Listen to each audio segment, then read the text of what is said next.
This first one's called aiming.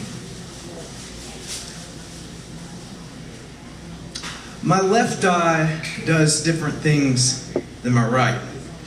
By that I mean while pointing my finger in one direction, say at the dimple that cradles your smiling, I can also be pointing at your ear or something if I switch eyes. We were skeet shooting when I learned this in the iris of Blakely, Georgia, where the distance between things, say the difference between two fields or your house and mine doesn't mean as much. The conversions aren't the same. If you're shooting at a clay disc, for example, switching eyes is the difference between hitting a clay disc and hitting blue air. No one gets hurt.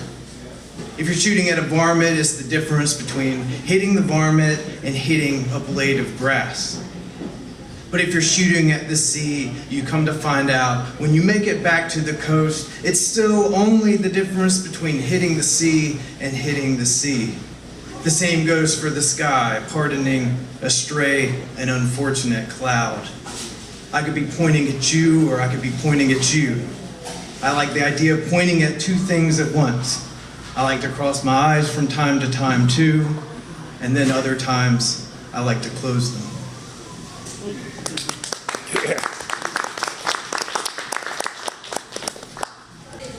This one's called Papa's Crispies.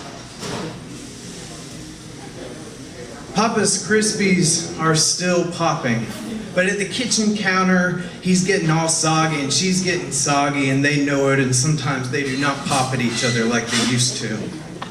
After the open heart, he's lying there deflated in the hospital bed, and she comes in and she's looking at him hard like the body goes when a balloon pops unexpectedly, but slower to compose. And as much as they pop at each other back home, as noisy and as mean as he can be, when he's lying in that bed, you can see she's afraid the popping will stop.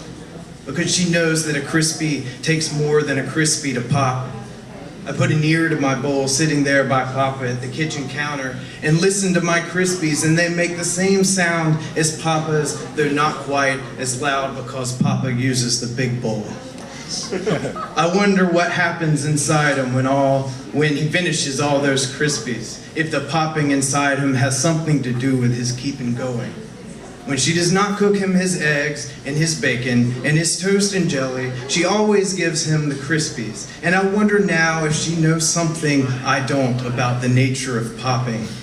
I take a mouthful, hold the Crispies on my tongue, and tilt my head back like I'm screaming. I'm not screaming, I'm just trying to understand.